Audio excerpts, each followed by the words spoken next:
Hello students, myself Ashutosh Sharma and welcome to our YouTube channel Skyway Learning Hub. So कैसे हैं आप सब लोग? आई होप आप सब लोग अच्छे होंगे, स्वस्थ होंगे। तो जैसा कि आप सब लोगों को पता ही है कि कोविड-19 का पीरियड चल रहा है और लॉकडाउन भी काफ़ी समय से चल रहा है और सेकेंड वेव हमारी आई थी जिसके कारण बहुत सारे केसेस अराइज हुए थे और जिसके कारण लॉकडाउन काफ़ी लंबा रहा।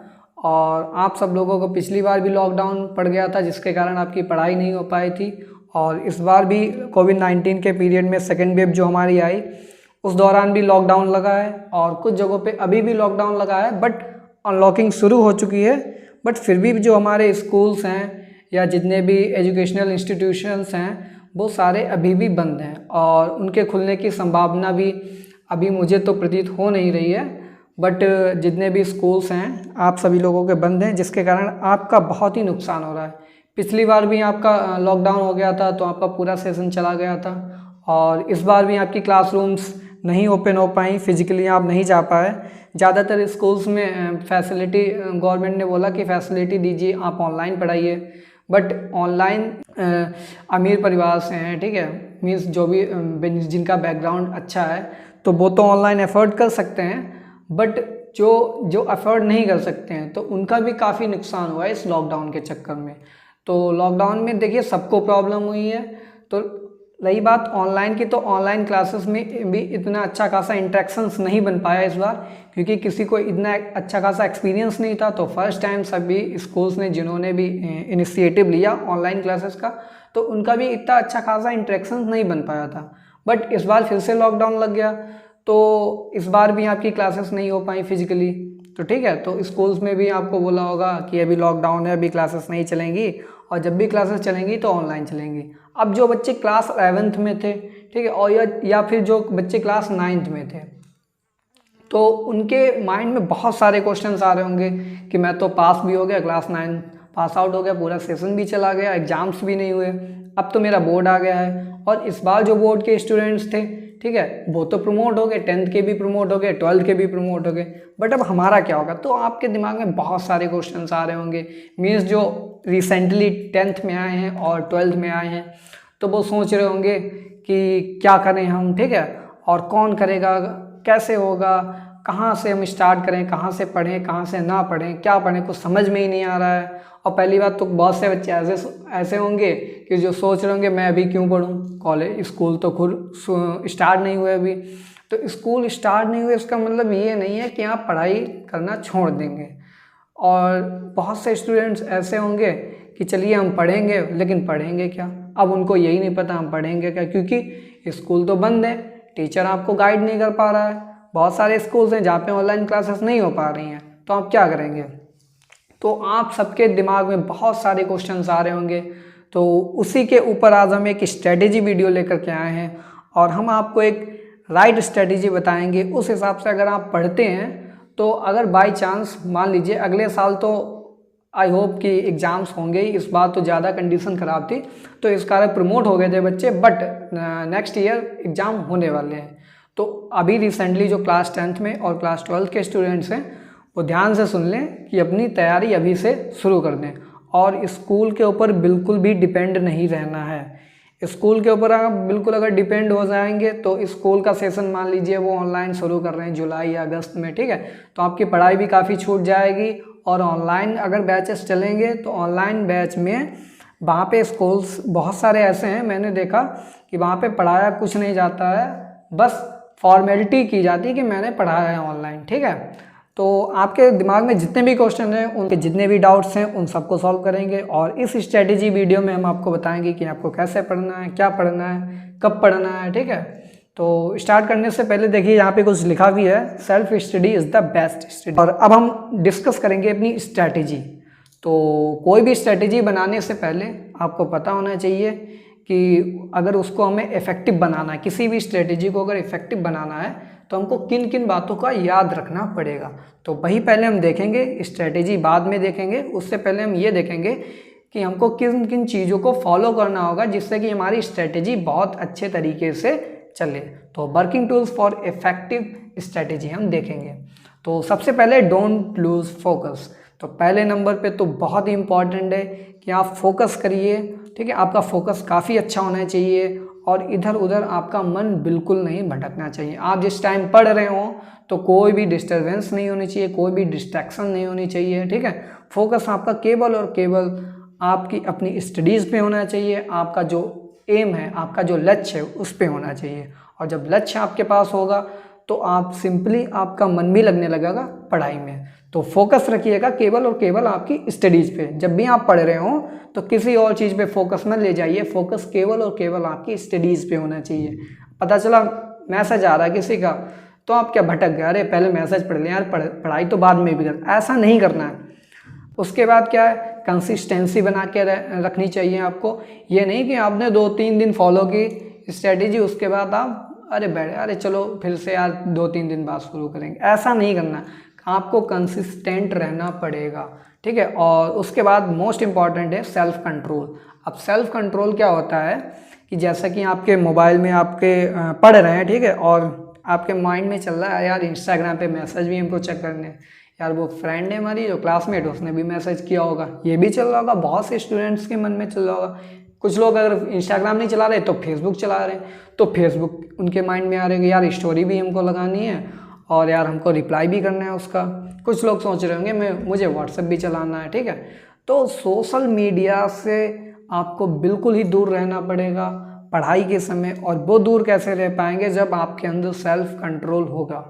अगर आप सेल्फ कंट्रोल्ड हैं तो आपका मन ही नहीं कहेगा कि मुझे सोशल मीडिया यूज़ करना है, तो आपका मन केवल कहेगा नहीं मुझे पढ़ाई करनी है, मुझे पढ़ाई के टाइम पे कुछ नहीं देखना है। आपको फेसबुक नहीं देखनी है, आपको इंस्टाग्राम नहीं देखना है, आपको टेलीग्राम नहीं देखना है, आपको रील्स भी नहीं देखनी है। आपको अगर देखना भी है तो केवल और केवल पढ़ाई की चीज़ें देखनी है। अगर आप यूट्यूब पे भी देख रहे हैं तो ये नहीं यूट्यूब खोला स्टार्टिंग में बहुत सारी वीडियोज आ जाती हैं जो ट्रेंडिंग पे हो रही, ये नहीं कि आप ट्रेंडिंग वाली वीडियो देखने लगे। आपका पढ़ाई का टाइम चल रहा है, आप चैनल जो भी सब्सक्राइब करके रखें, चैनल पे जाइए, वहाँ पे वीडियो अगर आई है तो वीडियो विजिट कीजिए, उन वीडियोज़ को देखिए, ठीक है, जो पढ़ाई से रिलेटेड है। बट आपको अदरवाइज यूट्यूब पे भी कुछ इधर उधर का नहीं देखना है। तो सेल्फ कंट्रोल बहुत ज़रूरी है आपके लिए, ठीक है। और स्पेशली जो बोर्ड्स के स्टूडेंट्स हैं उनके लिए तो बहुत इंपॉर्टेंट। वैसे स्टूडेंट्स कोई भी हो सबके लिए सेल्फ कंट्रोल काफ़ी ज़रूरी है, बट आपका अब तो बोर्ड है तो आप लोग सीरियस हो जाइएगा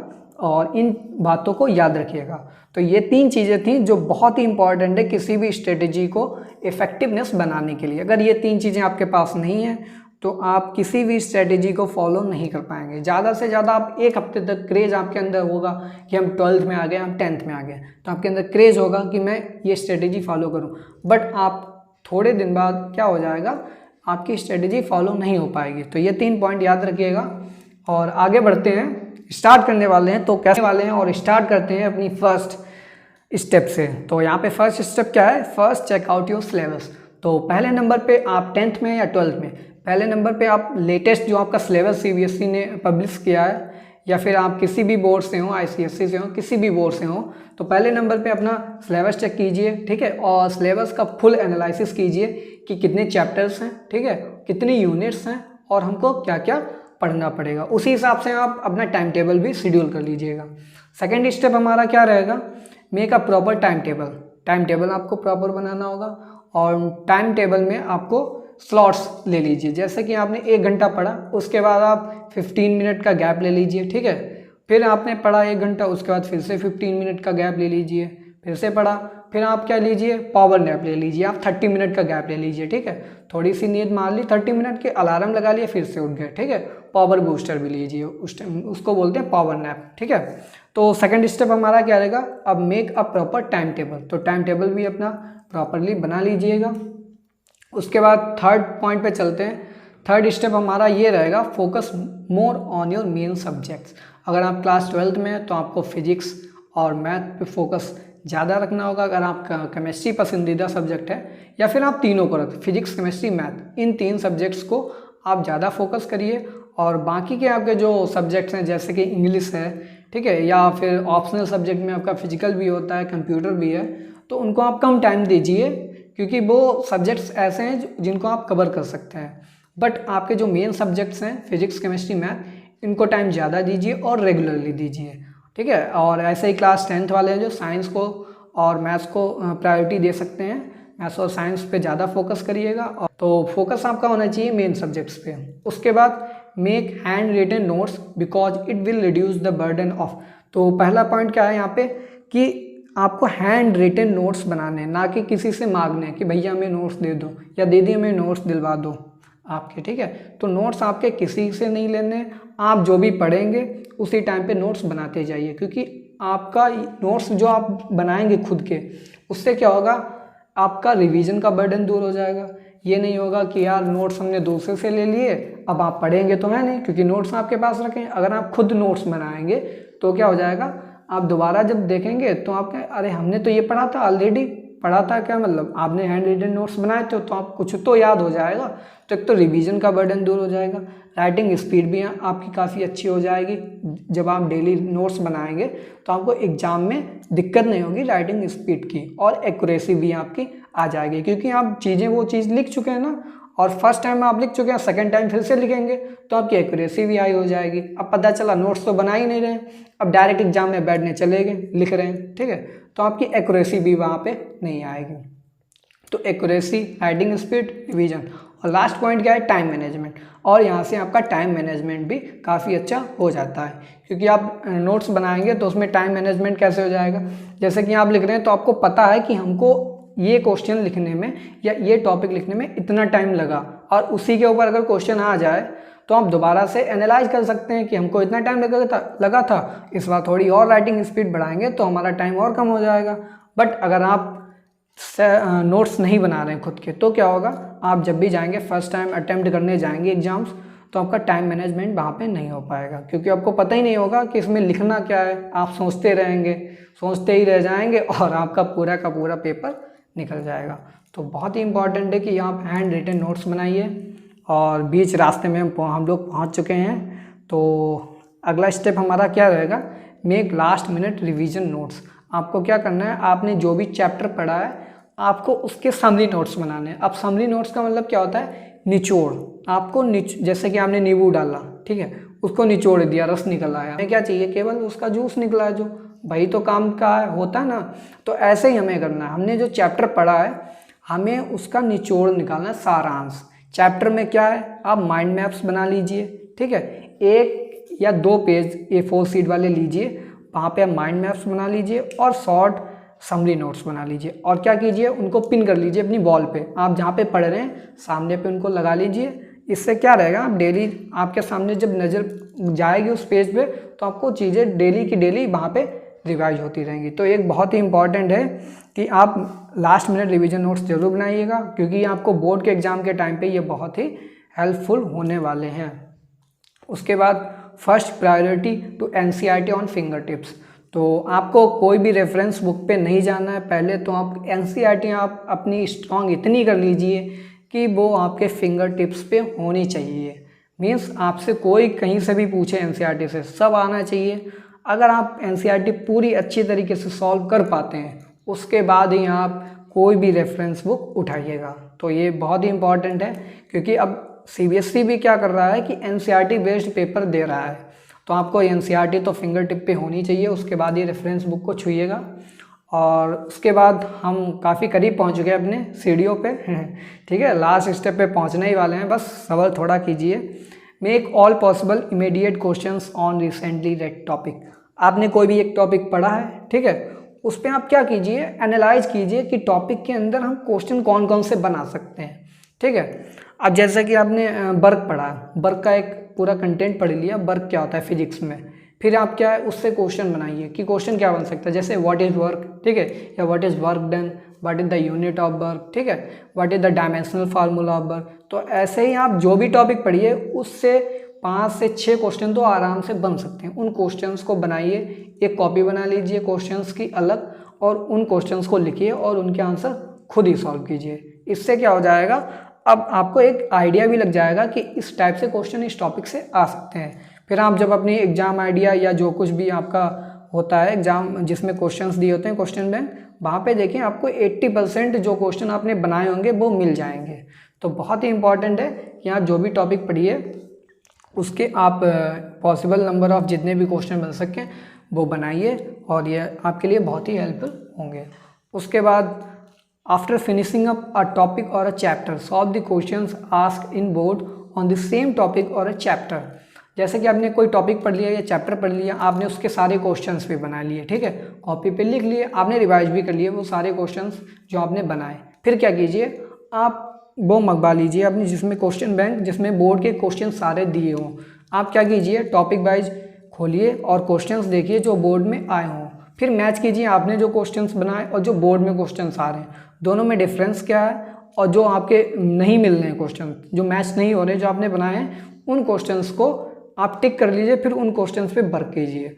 तो ये भी एक अच्छा तरीका है कि आप चैप्टर पढ़ लीजिए, टॉपिक पढ़ लीजिए, उसके बाद बोर्ड्स में कौन से क्वेश्चन आए उस टॉपिक से या चैप्टर से वो भी देख लीजिएगा। इससे क्या होगा, साथ साथ में आपको ये भी टेंशन नहीं रहेगी लास्ट में कि बोर्ड में किस टाइप से क्वेश्चन पूछते हैं। तो अभी से सब तैयारी करते चलिएगा। उसके बाद बहुत ही इम्पॉर्टेंट है कि आपको स्ट्रेस बिल्कुल नहीं लेना है, आपको स्ट्रेस फ्री रहना है। ये नहीं कि आप 10th में आ गए, 12th में आ गए, बहुत ही बड़ी मतलब बहुत बड़ा हुआ है, ये कुछ नहीं है। आपको स्ट्रेस फ्री रहना है, कोई टेंशन नहीं लेने, 10th में आ गए कुछ नहीं। आपको क्या लेना है, केवल और केवल कॉन्फिडेंस आपके अंदर होना चाहिए, ना कि स्ट्रेस। तो स्ट्रेस को भूल जाइए और कॉन्फिडेंस लेवल आप अपना बूस्टअप कीजिए।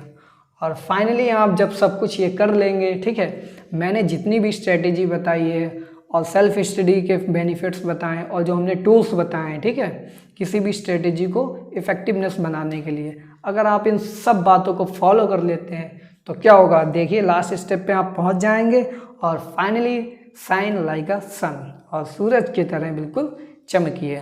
तो स्टूडेंट्स, मेरी शुभकामनाएं आप सभी लोगों के साथ हैं।